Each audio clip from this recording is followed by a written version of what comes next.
everybody. I got a few things to talk about this week. First of all, man, daylight savings. That spring forward business, it just makes the day, getting up so early, it's terrible. But I'm getting used to it. One of the things that I want to talk about, I guess, is the new Apple Watch. They got announced officially yesterday.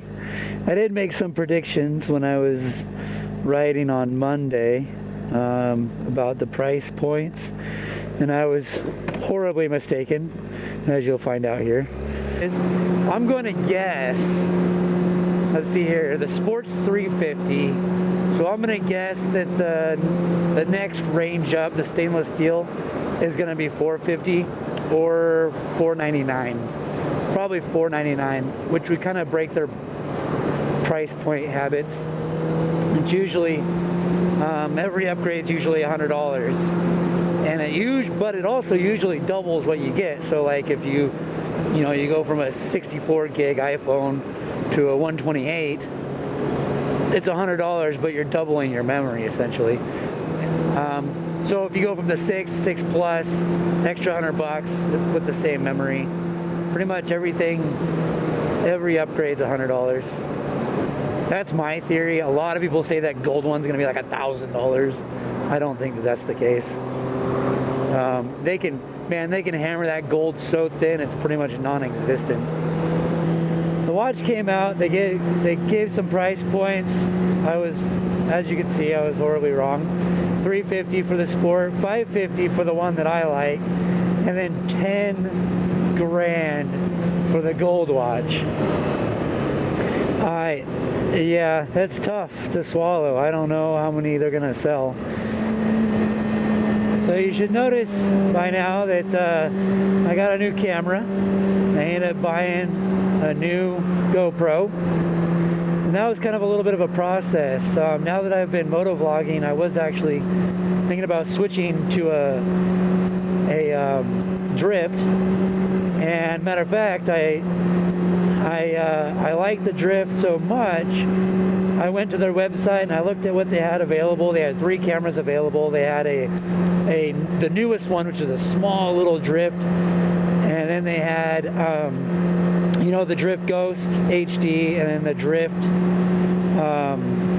Drift Ghost S, which is, I guess, probably the highest end model that they have. And I didn't really do a lot of research because I know of a lot of motovloggers that already use them. So I knew that they're fairly well known, and they're good cameras.